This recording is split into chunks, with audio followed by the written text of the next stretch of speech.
আসসালামু আলাইকুম, সবাইকে ঈদ মোবারক। আশা করি সবাই ভালো আছেন। আজকে ঢাকা শহরের রাস্তাগুলো কেমন ফাঁকা থাকে সেটা এই ভিডিওটার মাধ্যমে দেখতে পাবেন।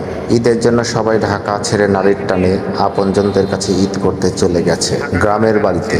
তাই এই ব্যস্ত ঢাকা এখন পুরোই ফাঁকা হয়ে গেছে। দেখতেই পাচ্ছেন কেমন ফাঁকা, গাড়িগুলো নেই বললেই চলে। আমি আর বন্ধু খোরশেদ ফাঁকা রাস্তায় লিটন ভাইয়ের অটোরিকশায় ঘুরতে বেরিয়েছি। রাস্তায় শুধু রিক্সা আর মোটরসাইকেল।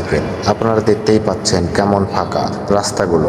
দেখতেই পাচ্ছেন শুধু অটো, মানুষ ফুটপাতে হেঁটে যাচ্ছে।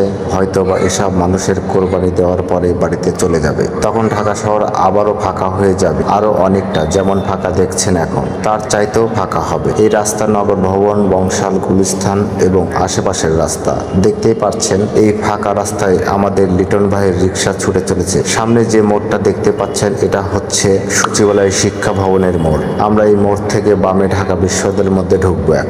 আমরা এখন ঢাকা বিশ্ববিদ্যালয়ের রাস্তা দিয়ে যাচ্ছি এবং আমাদের দুপাশ দিয়ে বিভিন্ন নার্সারি দেখতে পাচ্ছি। এখানে বিভিন্ন ফুলের গাছ থেকে শুরু করে বিভিন্ন প্রকার গাছ পাওয়া যায়। যারা গাছ পাগল তারা এখানে এসে বিভিন্ন প্রজাতির গাছ কিনতে চলে আসে। ঢাকা বিশ্ববিদ্যালয়ের মধ্যে এই রাস্তার দুপাশ দিয়ে বিভিন্ন প্রকার নার্সারি পাবেন। আমাদের মাথার উপর দিয়ে যেটা দেখতে পাচ্ছেন এটা হচ্ছে মেট্রো রেলের লাইন।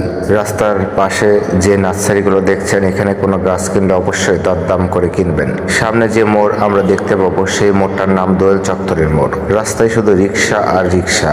আমরা যখন বের হয়েছিলাম তখন অনেক বৃষ্টি হয়েছে, তাই রাস্তা ভিজে আছে। দেখতে পাচ্ছেন নার্সারি ফুলের গাছগুলো কিভাবে উঁকি মারছে। আমার সবচেয়ে ভালো লাগছে রাস্তাগুলো এতটা ফাঁকা দেখে, এই যেন অন্যরকম এক ঢাকা শহর। রাস্তায় শুধু রিক্সা আর রিক্সা, রিক্সা ছাড়ার কিছুই না। আমরা সামনে যে মোড়টা দেখতে পাচ্ছি এই মোড়টার নামই আমি কিছুক্ষণ আগে বলেছিলাম দোয়েল চত্বরের মোড়।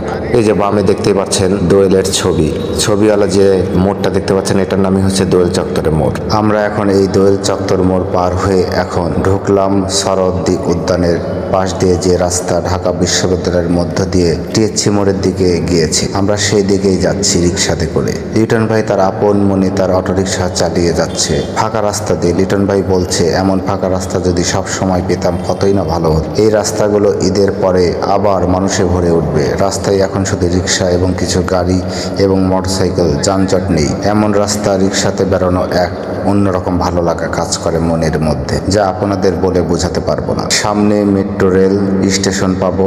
এটা হচ্ছে ঢাকা বিশ্ববিদ্যালয়ের মধ্যে স্টপেজ। এই মেট্রো রেলটা আপনার চলে গেছে একদম উত্তরা দিয়াবাড়ি থেকে শুরু করে এর শেষ স্টপেজ হচ্ছে মতিঝিল পর্যন্ত।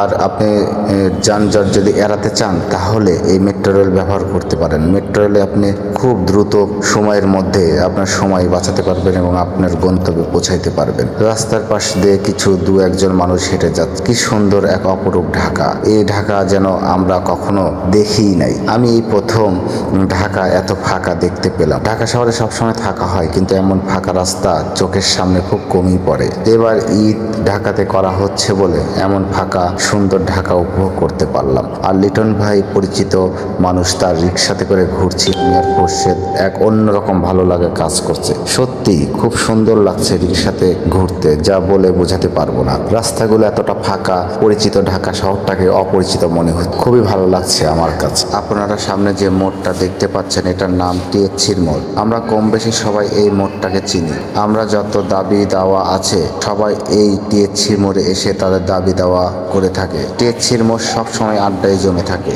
এই জায়গাটি ঢাকার মধ্যে একটি জমজমাট জায়গা। এখানে সময় কাটাতে সবার ভালো লাগে। এখন অনেকটা ফাঁকা, কারণ এখন মানুষ সবাই ঈদ করতে গ্রামের বাড়িতে চলে গেছে, তাই এখন ফাঁকা। আবার ঈদের পরে এই মোড়টা জমে উঠবে আড্ডাতে।